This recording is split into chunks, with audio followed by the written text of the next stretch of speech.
नमस्कार, आप देख रहे हैं आपका अपना चैनल भिवानी हलचल खबरों के संग में मैं हूं मनोज कुमार। आइए डालते हैं नजर आज के समाचारों पर। भिवानी वेटरन ऑर्गेनाइजेशन की ओर से विजय दिवस के अवसर पर स्थानीय नेहरू पार्क स्थित शहीद स्मारक पर एक विशेष प्रदर्शनी का आयोजन किया गया। इस अवसर पर जिला उपायुक्त श्री नरेश नरवाल ने पहुंचकर पुष्प चक्र अर्पित किए। वहीं अनेक शिक्षण संस्थाओं व सामाजिक संगठनों ने भी पहुंचकर शहीदों को पुष्पांजलि दी।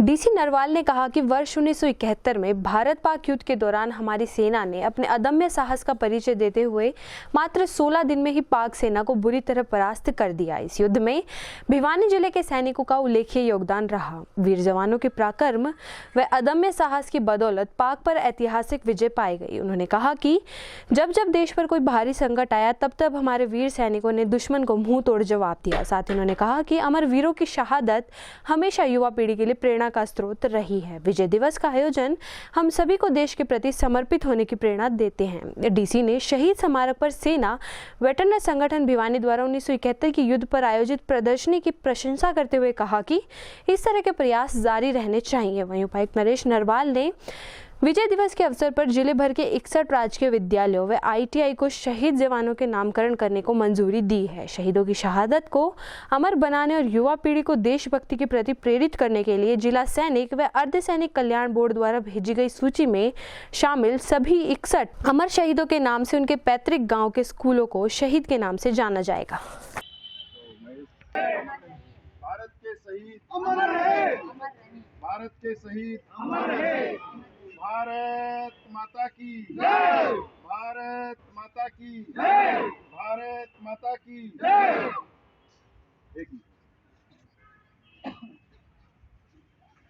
भारत के शहीद अमर रहे, भारत माता की जय। पदाधिकारी आगे हैं वो पीछे आते हैं।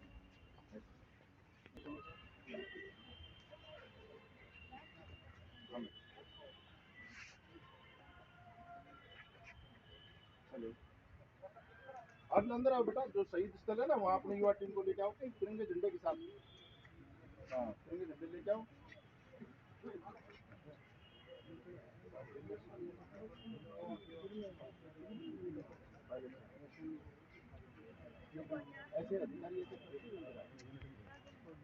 भारत माता की भारत के शहीद अमर रहे, अमर रहे 2 बार।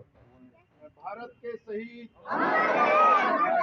भारत के शहीद भारत माता की भारत माता की भारत माता की। भारत के अमीर भारत के शहीद अमर रहे दोहराना होता है। भारत के शहीद भारत माता की भारत माता की। ये सबके अधिकारी नरेंद्र जी। भारत माता की भारत माता की भारत माता की। ये आवाज है अच्छा आगे तो आगे यूथ टीम भी आ गया।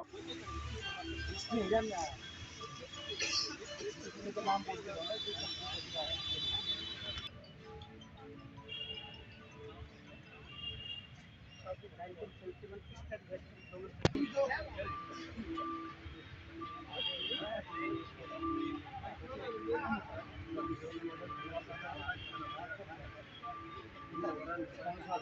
जंदर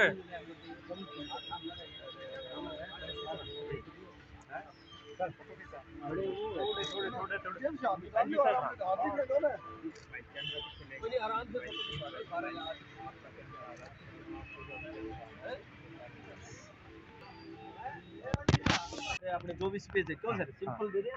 हाँ, सिंपल दे दो बेटा। आपने इतना बड़ा अच्छा स्लोगन तैयार किया है।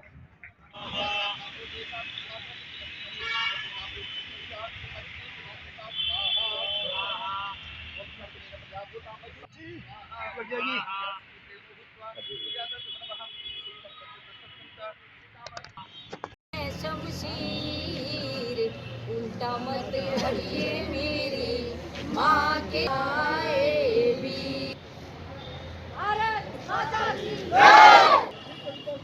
3 दिसंबर 1971 को ये इमरजेंसी अपने देश में डिक्लेयर की थी और उससे पहले से ही हम लड़ाई लड़ रहे थे बांग्लादेश बनाने के लिए। उस प्रक्रिया में हमारी यूनिट ने 9 और 10 की रात को एक मैनामती पहाड़ी थी जो दूसरे महायुद्ध में अंग्रेज़ों से भी नहीं टूटी थी, उसको जो है हमारी एक अकेली यूनिट ने एक ब्रिगेड के ऊपर फतह पाई थी। उनके डिफेंस को जो है ना तोड़ा था, ध्वस्त किया था, उसे विजय प्राप्त की थी। उसके उपलक्ष्य में राष्ट्रपति ने हमारे को बैटल ऑनर डे मिला जिसका नाम मैनामती है। आज भी हर साल सेलिब्रेट होता है वो मैनामती डे। तो ये जो है 71 की लड़ाई का जो था 3 दिसंबर से और 16 दिसंबर तक लड़ाई चली। इतने दिनों में पाकिस्तान की सेना ने सरेंडर कर दिया। वो कराची का चाहे वो नेवी की लड़ाई थी, चाहे एयरफोर्स की लड़ाई थी और चाहे थल सेना की थी, हमने सभी जगह बहुत अच्छी विजय पाई और जिससे हमारा जो है ना बड़ा अच्छा नाम हुआ। भारत जो है, भारत की सेना बहुत अच्छी लड़ाइयों में उनमें शामिल की गई और उसी लड़ाई के उपलक्ष्य में हमारा जो है नाम बढ़ता चला गया। हमारे देश को आज़ाद हुए जब ज़्यादा समय नहीं हुआ था, लेकिन फिर भी हमारी सेनाएं क्योंकि बहुत पहले से रही हैं, 1870 1900 से पहले से भी जन राजाओं के टाइम थी। बाद में जो है देश आज़ाद होने के बाद में वो सेनाएं फिर उन्होंने काम दिखाया अपना। और ख़ास करके हमने वैसे 65 में विजय प्राप्त की, 62 में हमारे सैनिक बहुत अच्छे लड़े, चाहे जैसा भी हो, लेकिन और उससे पहले 1948 में जो लड़ाई लड़ी वो भी हमारी कम नहीं थी। मैं सुरेश शर्मा, संस्थापक और राष्ट्रीय अध्यक्ष जय हिंद मंच। आज भिवानी में भारत पाकिस्तान युद्ध के शहीदों को नमन करने के लिए भिवानी वेटरन्स ऑर्गेनाइजेशन, जिसमें एक पूरी टीम है, महेश चौहान जी, धर्मवीर जी, ये जो पूरे की पूरी जो टीम है इन लोगों की, जिसमें वर्धमान ज्वेलर्स के सचिन जी, इन्होंने ये बीड़ा उठाया है। पिछले कई सालों से शहीदों को नमन करने के लिए, युवाओं को प्रेरणा देने के लिए कार्यक्रम रखते हैं।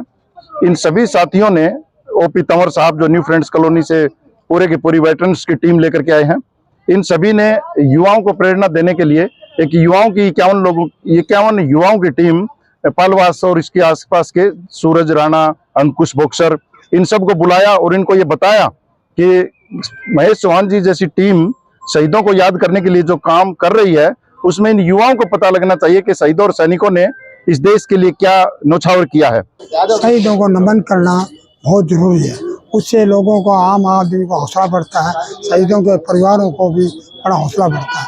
हमने शहीदों को टाइम टू टाइम याद करते रहना चाहिए ताकि आम आदमी को, शहीदों को भी आगे हौसला बढ़े। 1971 के युद्ध के दौरान जो हमारे जवान शहीद हुए, लेकिन पाकिस्तान और हिंदुस्तान के उस युद्ध में हिंदुस्तान ने विजय प्राप्त की, लेकिन उस विजय के जो हमारे नींव के पत्थर थे उनको याद करने के लिए आज ये दिन मनाया गया है। और खास रूप से मैं ये कहना चाहता हूँ कि हमारे जिला भिवानी के ठाकुर बगड़ावत सिंह 1971 के उस युद्ध के अंदर जो शहीद हुए, आज उनको भी मैं विशेष रूप से नमन करना चाहता हूँ। जो शहीदों के बारे में, जिन पर आज ये इतनी बड़ी इमारत खड़ी, उन नींव पत्थरों के बारे में अगर याद नहीं किया जाएगा तो भविष्य में हमारा जो शहीदी जो दिवस है वो इनको याद करने के लिए मनाया जाता है। और भविष्य में इस तरह के प्रोग्राम नहीं किए जाएं तो हमारे देश के उन शहीदों को वो सच्ची श्रद्धांजलि नहीं हो सकती। सच्ची श्रद्धांजलि के लिए मुख्य रूप से शहीदों को याद करना और उनके प्रति नमन होना। मैं सबसे पहले जय हिंद मंच से आई हुई समस्त टीम को धन्यवाद दूंगा कि वो दिल्ली से चल के हमारा हौसला अफजाई करने के लिए आए। सभी वेटरन साथी, हमारे शहीद परिवार जो कि यहाँ पे पहुंचे, उनका सभी का तहे दिल से धन्यवाद। बेसिकली मेरा एक ही कहना है कि हमें अपनी भिवानी के अंदर ही नहीं, पूरे देश के अंदर अपने शहीदों को याद करना चाहिए। शहीदों के नाम से एक दिया जलाना चाहिए। और हमारा ये कार्यक्रम यंग पीढ़ी को दिखाना था कि भाई हमने पाकिस्तान के 2 टुकड़े करके, जो आज बांग्लादेश है वो कभी पाकिस्तान होता था, और 93,000 जो हमने सरेंडर कराए थे वो दूसरे विश्व युद्ध के बाद का सबसे बड़ा सरेंडर है। और मुझे नहीं लगता कि इतना बड़ा सरेंडर आगे कभी होगा।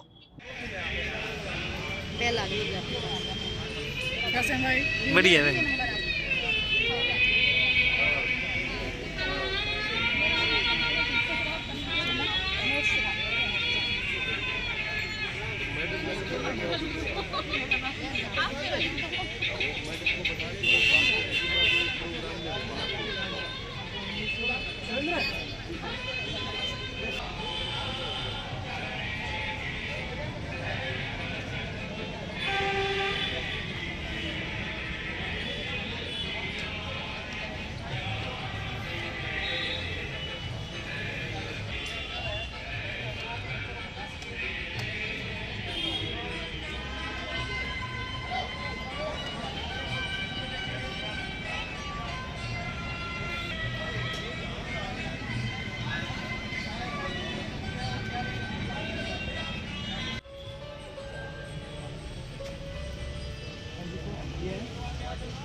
भारत पाकिस्तान के 1971 का जो युद्ध था उसमें विजय दिवस आज 16 दिसंबर को मनाया जाता है। सभी शहरवासियों को उसकी शुभकामनाएं हैं।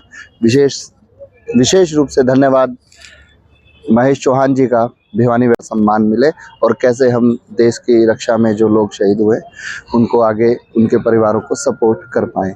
विनोद पहलवान जी आज किसी वजह से आ नहीं पाए, उन्होंने ही ये सारी मुहिम का स्टार्ट किया था जिसको आगे ले जा रहे हैं हमारे महेश। भारत पाकिस्तान युद्ध के आज 16 दिसंबर शहीद दिवस के उपलक्ष्य में यहाँ नेहरू पार्क में बहुत ही अच्छा कार्यक्रम किया है, शहीदों को याद किया है। और हमें शहीदों को याद 16 दिसंबर का हर रोज़ करना चाहिए और शहीदों को एक दिया जला के हमें याद रखना चाहिए, क्योंकि इन्हीं के कारण आज हम इस देश की सुख से शांति का सांस ले रहे हैं। और मैं सभी को शहीदों को नमन करते हुए प्रणाम करता हूँ। मैं एक्स दफेदार जय भगवान 45 कैवली का नुमाइंदा हूँ साहब। सन 1971 की लड़ाई में हमारी यूनिट ने पाकिस्तान के 12 टैंकों को ध्वस्त किया, जिसमें हमें अपनी हानि उठानी पड़ी 2 टैंक की। और मेजर DS नारंग की अध्यक्षता के अंदर ये लड़ाई लड़ी गई, जिसमें बहुत ही अच्छी सफलता हमारी 45 कैवली ने सन 1971 की लड़ाई के अंदर दिखाई। और हर साल 4 दिसंबर को दरसाना डे मनाया जाता है, जो पाकिस्तान की एक दरसाना जगह थी जिसको कैप्चर किया था। हमारे शहीदों की बदौलत है जो हम आज यहाँ पे हैं, हमारे शहीदों के लिए ही है। ना हमें तन से प्यार है, ना हमें धन से प्यार है, हमें तो बस अपने वतन से प्यार है। क्या नाम है? नीलम, श्रीमती दुर्गा देवी हाई स्कूल। जय हिंद, मैं नेत्रपाल, एक्स एयरफोर्स। आज का दिन बहुत ही गौरवान्वित दिन है।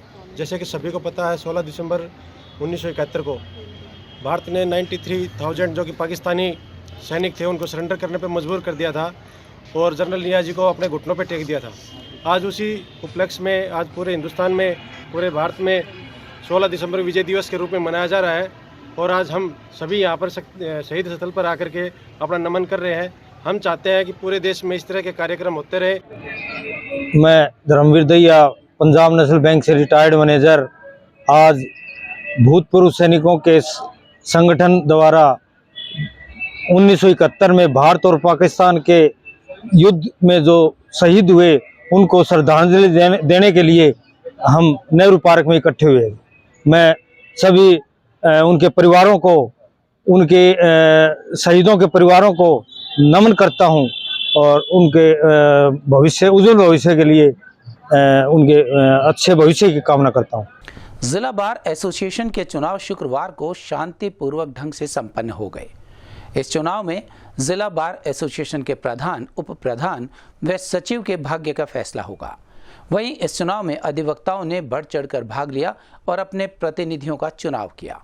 शुक्रवार को जिला बार एसोसिएशन चुनावों के लिए मतदान सुबह 9 बजे से शाम 4 बजे तक हुए तथा बार चुनावों को सफलतापूर्वक व निष्पक्ष ढंग से संपन्न करवाया गया। आपको बता दें कि जिला बार एसोसिएशन से जुड़े 1296 मतदाताओं ने प्रधान, उप प्रधान व सचिव के चुनाव के लिए मतदान किए। वहीं बार में प्रधान पद के लिए 3 दावेदार, सचिव पद के लिए 6 दावेदार तथा उप प्रधान के लिए 2 दावेदारों के बीच चुनाव लड़ा गया।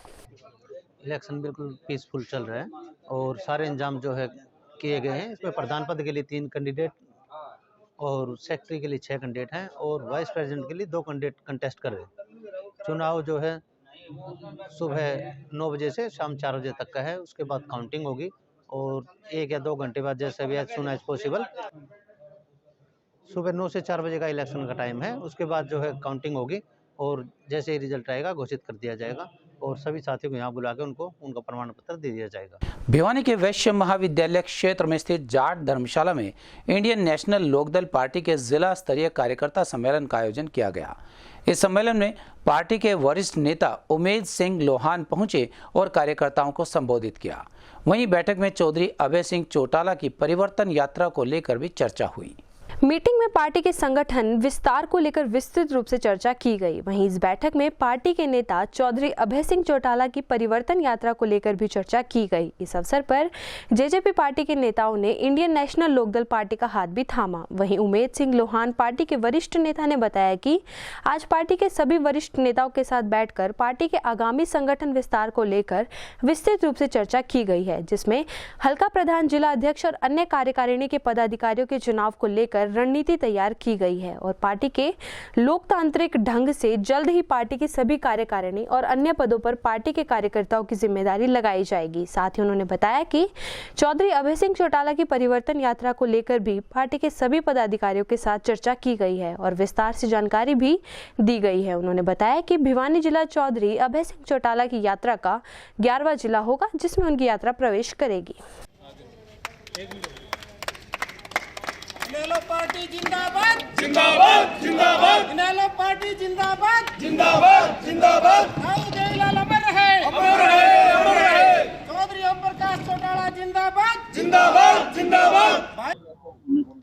आज भिवानी जिला के मुख्य पदाधिकारी और मुख्य कार्यकर्ता उनकी मीटिंग बुलाई गई थी। आज विषय जो मीटिंग के थे, संगठन का जो पुनर्निर्माण करना है, क्योंकि संगठन भंग किया जा चुका है। सारे साथियों की सलाह से हल्का प्रधानों के लिए और जिला संयोजकों के लिए सबकी राय से लोकतांत्रिक ढंग से वो नाम मांगे गए हैं। साथ ही साथ जो परिवर्तन यात्रा जो हरियाणा प्रदेश में एक बड़ा राजनीतिक और सामाजिक परिवर्तन लाने का काम करेगी, जो 20 फरवरी से भाई अभय सिंह चौटाला के नेतृत्व से में 9 जिला से स्टार्ट होगी और 11वां जिला भिवानी होगा।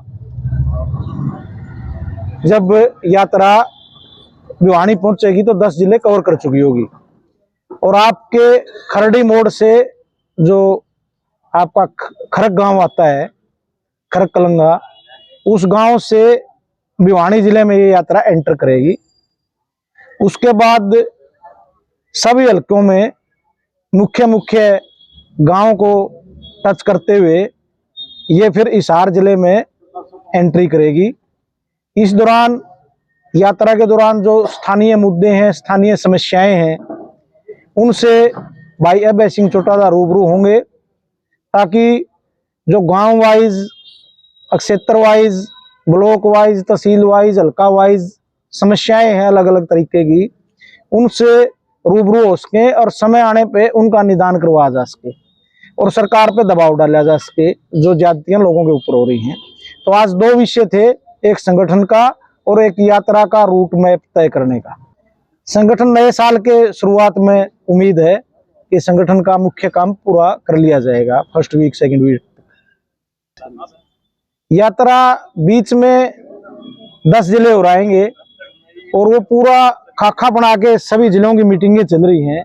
उसके बाद ये तय हो पाएगा कि पिछले जो हमारे 10 डिस्ट्रिक्ट हैं उनमें कितने दिन लगेंगे, तो उसके बाद जो वो दिन होंगे उनका टोटल करके फिर आप इस बताने में पोजीशन में होंगे सारे साथी कि भिवानी यात्रा कब प्रवेश करेगी। भिवानी के तिगड़ाना मोड़ पर एक सड़क हादसे में 2 बहनों की मौत का मामला सामने आया है। प्राप्त जानकारी के अनुसार दोनों बहनें तिगड़ाना मोड़ से पैदल आ रही थी कि पीछे से एक कार ने उन्हें टक्कर मार दी। गंभीर रूप से घायल अवस्था में उन्हें सामान्य अस्पताल ले जाया गया, जहां चिकित्सकों ने उन्हें मृत। भिवानी के तिगड़ाना मोड़ पर एक सड़क हादसे में 2 बहनों की मौत का मामला सामने आया है। प्राप्त जानकारी के अनुसार दोनों ही बहनें तिगड़ाना मोड़ से पैदल आ रही थी कि पीछे से एक कार ने टक्कर मार दी। गंभीर रूप से घायल अवस्था में उन्हें सामान्य अस्पताल ले जाया गया, जहां चिकित्सकों ने उन्हें मृत घोषित कर दिया। पुलिस ने कार छोड़कर फरार हुए चालक के खिलाफ मामला दर्ज कर अपनी कार्यवाही शुरू कर दी है। गत शाम तिगड़ाना मोड़ के पास हुए सड़क हादसे में 2 सगी गर्भवती बहनों की मौत हो गई। प्राप्त जानकारी के अनुसार लक्ष्मी और भारती गांव तिगड़ाना मोड़ के समीप लकड़ी लेने के लिए गई थी तथा जब वो तिगड़ाना से भिवानी की तरफ पैदल आ रही थी तभी पीछे से एक टाटा नेक्सॉन कार ने उनको टक्कर मार दी। वहीं घायलों को तुरंत सामान्य अस्पताल ले जाया गया, जहां चिकित्सकों ने प्रारंभिक उपचार के बाद उन्हें मृत घोषित कर दिया। वहीं पुलिस ने दोनों मृतकाओं के भाई बलजीत के बयान पर आरोपी कार चालक के खिलाफ मामला दर्ज कर आगामी कार्रवाई शुरू कर दी है। जी, मेरा नाम डैनी है जी। डैनी सिंह घाट समाज से हूँ और मैं सिंह घाट समाज से प्रधान हूँ। इस कारण ये हमारे दुग्गी झोपड़ी में रहने वाले हैं। यहाँ पर उन्नाड़ी पे हमें इनकी दुग्गी झोपड़ियाँ थी और ये कुछ लकड़ियाँ लेने के लिए गई हुई थी तिगड़ाना मोड़ से, और जो गाड़ी आई हुई थी वो तेज रफ्तार से लापरवाही करके चला रहा था ड्राइवर। उन दोनों लड़कियों को टक्कर मार दी बहुत जोर से और वहाँ दोनों लड़कियों की एक्सपायर हो गए। अच्छा, एक लड़की की तो 3 बच्चे हैं जी। इनकी उम्र तो एक की तो होगी शायद 18-19 साल की और एक 24-25 साल की। एक लड़की की पहला ही डिलीवरी थी, पहला ही बच्चा था उनका, और दोनों ही बहनें हैं, एक ही परिवार से हैं। नाम क्या है सर? उनका एक का नाम है जी लक्ष्मी और एक का नाम है भारती। जी, हम तो जिला प्रशासन यही मांग करते हैं जी, ड्राइवर के साथ सख्त से सख्त कार्रवाई हो और इन्हें कानूनी तौर पे हर सुविधा मिले, और इन जो 3 लड़के हैं इनकी बच्चों की परवरिश अच्छे से हो। हम कानून यही चाहते हैं। मेरा नाम विशाल है।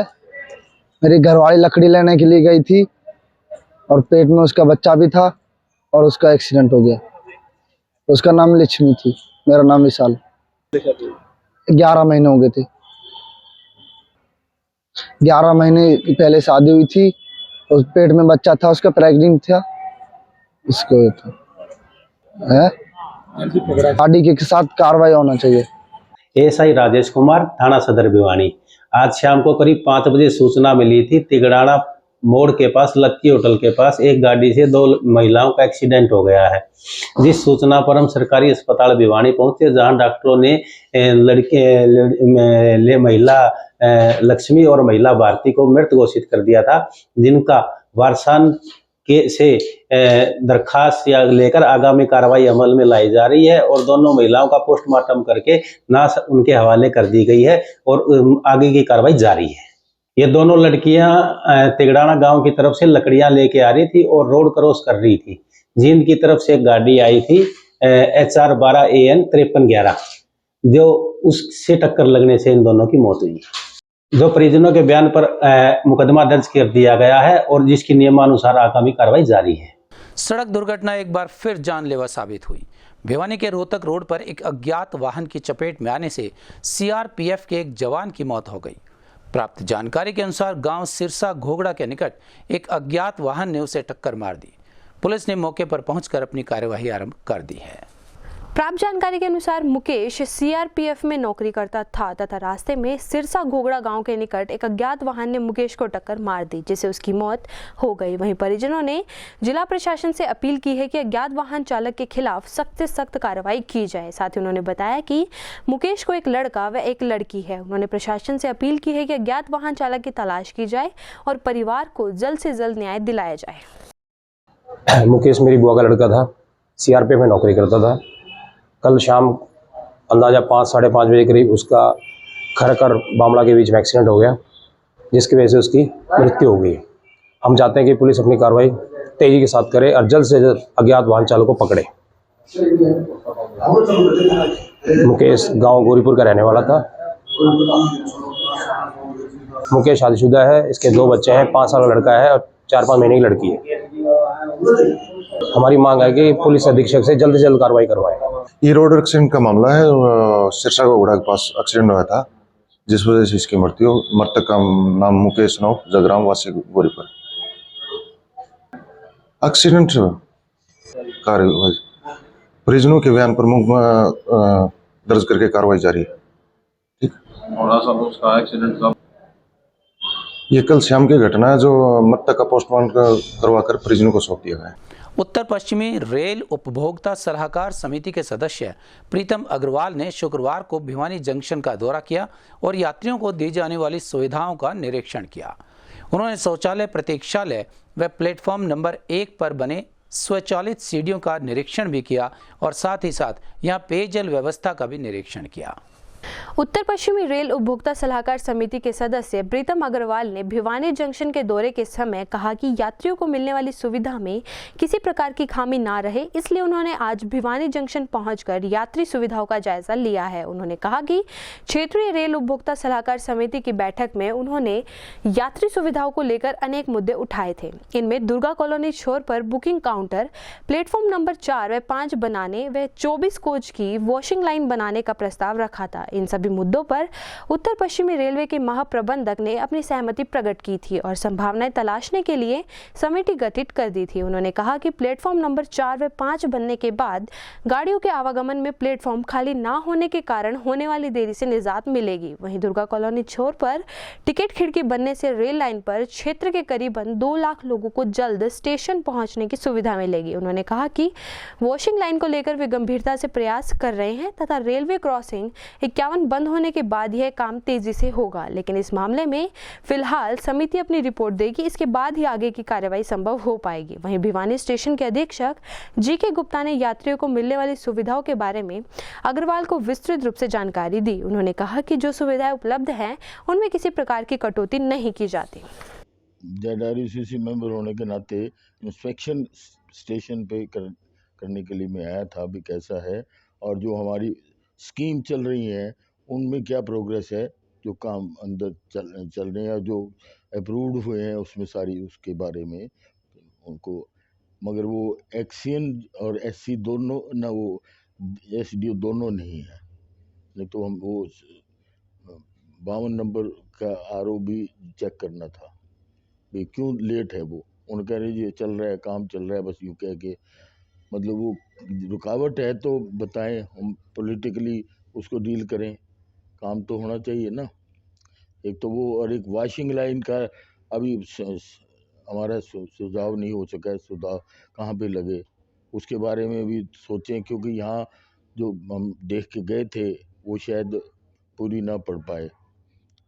ये 2-3 थे, बाकी यहाँ की इनकम वगैरह ये बताएंगे। मैं जो वहाँ डील हुए हैं हमारे केस और जो वो आपको मैं बता सकता हूँ आपको।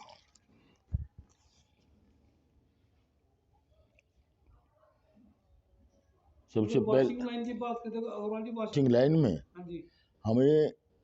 हम बनाना चाहते हैं 24 बोगी का, हमारे पास 17 का है, 24 का बनाना चाहते हैं।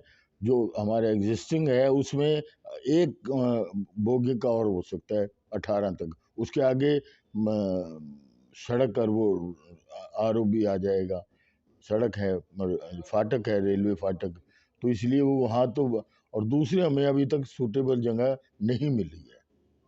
सच्ची बात है ये कि क्योंकि अगर हम उधर चला देंगे जहाँ माल गोदाम है तो हमारा ट्रैफिक रुक जाएगा सारा का सारा। जो हमेशा ये गाड़ियाँ निकलेगी उधर से, वो कोई वॉश होके आ रही है उसको अंदर लेना है स्टेशन पे, खड़े रहो, एक को रोको दूसरे को निकालो, मतलब वो ट्रैफिक में जो है बड़ी अड़चन आएगी। अब तो वो एक तरफ है, वॉश होके आ गया, अब वो इसलिए वो भी अभी फिजिबिलिटी नहीं मिली है, तो फिजिबिलिटी होगी तो तभी आगे बात बढ़ेगी। अभी तो 17 तक है, और जब तक हमारी ये वॉशिंग लाइन 24 की नहीं होगी तो हमें जो रेल दिल्ली में खड़ी है 8-8, 10-10 घंटे, वो हमें तभी मिलेंगी कि वो वॉशिंग यार्ड कहीं बढ़ जाए। और सिटी स्टेशन में भी हमने देखा है, सिटी स्टेशन में कि वहाँ भी जो है बात नहीं बनती, थोड़ी सी फिजिबिलिटी बनती है परली तरफ, जो जहाँ माल गोदाम बनेगा, तो उसको जरा सा और एग्जामिन करा लेंगे कि वहाँ अगर हो जाए अलग का अलग हो जाए फिजिबिलिटी, तो उसके लिए भी विचार करा जाएगा। वो टेक्निकल आदमी जो है सारे उनसे बात करके, और वो उसका इसका ये पहला आपका था जी एक्सीलेटर के लिए एक तो लगा हुआ है, आपने देखा भी, दूसरे के लिए उन्होंने एक टेक्निकल सा वो लगा के कि भी 25,000 प्रतिदिन फुटफॉल होने चाहिए, फुटफॉल पाँव। तो वो हमने उनको कहा भी भाई पहले तो इससे कम ही थे फुटफॉल पर डे, तो उसका भी अभी हो तो नहीं, मगर इसको हम छोड़ेंगे नहीं। हाँ, ये रेलवे स्टेशन पे हमने जो दूसरा प्लेटफार्म उन्होंने फिजिबिलिटी के लिए लगा दिया है, हम लाइन वहाँ पे दीवार बनवाना चाहते हैं और यहाँ पे बुकिंग विंडो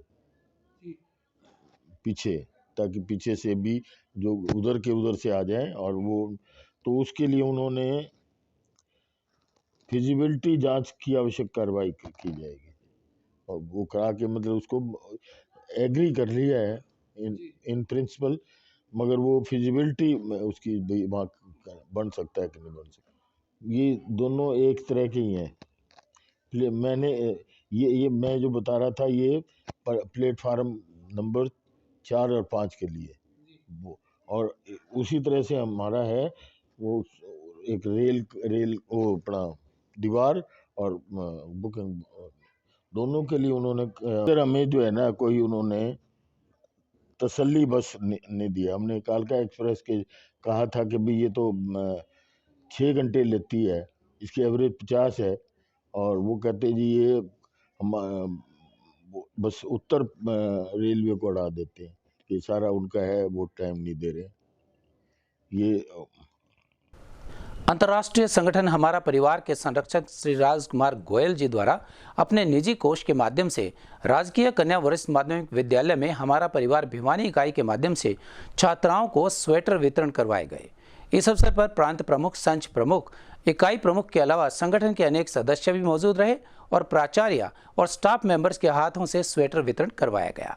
इस अवसर पर विद्यालय प्राचार्य श्रीमती पुष्पलता जी के अलावा श्री विजेंद्र सिंह, गणेश मेहता, राजेश कौशिक, डॉक्टर मनोज कुमार, शीतल घनगस, किरण जी, डॉक्टर कुलवंत कौर, सरोज जी, सतीश कुमार ताराचंद उपस्थित रहे। वहीं कार्यक्रम में हमारा परिवार के प्रांत प्रमुख डॉक्टर महेंद्र कुमार, इकाई प्रमुख श्रीमान गौरव पोपली एवं सदस्य विष्णु दत्त भी विशेष रूप से पहुंचे और अपने हाथों से 9वीं से 12वीं कक्षा की 100 छात्राओं को स्वेटर वितरित किए। इस अवसर पर विद्यालय प्राचार्य ने कहा कि इस तरह के सामाजिक कार्य नर सेवा नारायण सेवा का ही काम है। वहीं डॉक्टर महेंद्र कुमार ने संगठन के बारे में संक्षिप्त रूप से जानकारी भी दी। कार्यक्रम में प्रत्येक कक्षा के प्रत्येक सेक्शन की 2-2 जरूरतमंद छात्राओं को स्वेटर वितरण किया गया। गौरतलब है कि हमारा परिवार संगठन के अखिल भारतीय संरक्षक श्री राजकुमार गोयल अनेक विद्यालयों में अपने निजी कोष से आर्थिक मदद देकर इस तरह के कार्यक्रम करवा चुके हैं और भविष्य में भी जरूरतमंद छात्राओं के लिए शिक्षा के विशेष प्रबंध करने की योजना है। वहीं विद्यालय स्टाफ सदस्यों ने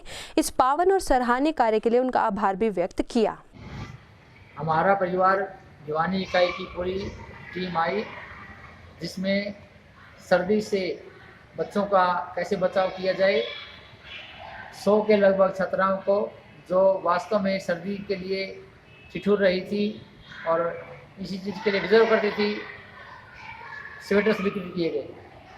उस टीम के अंदर हम श्रीमान राजकुमार जी गोयल जो मुख्य संरक्षक हैं हमारा परिवार के, और श्रीमान महेंद्र पवार जी जिनके हम तहे दिल से आभारी हैं, जो समय समय पर ज़रूरतमंद छात्राओं को सम्मानित करते रहते हैं, उनकी सहायता करते रहते हैं और भविष्य में भी करते रहेंगे।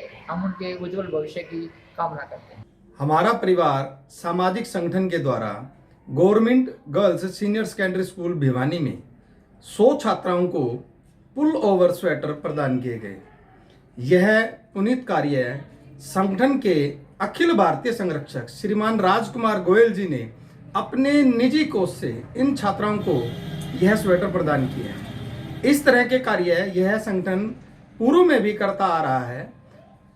ऐसे ही गरीब बच्चों के लिए, वंचित समाज के लिए इस तरह के कार्य अंतर्राष्ट्रीय संगठन, सामाजिक संगठन के द्वारा पूर्व में और आगे भविष्य में किए जाने की योजना है। आज मैं हमारे संगठन के इकाई प्रमुख श्रीमान गौरव पोपली जी व अन्य कार्यकर्ता यहाँ उपस्थित आए और प्रिंसिपल मैडम और स्टाफ सदस्य सभी का हम धन्यवाद करते हैं कि वो उन्होंने हमें समय दिया और इन कन्याओं के लिए जो वस्त्र वितरण की योजना हमारे सबके आदरणीय श्रीमान राजकुमार गोयल जी ने बनाई है, उसी के तहत इन बच्चियों को आज हमने 100 स्वेटर वितरित किए। हमारे संग में बस इतना ही। अगले के लिए देखते रहेगा आपका अपना चैनल भिवानी हलचल।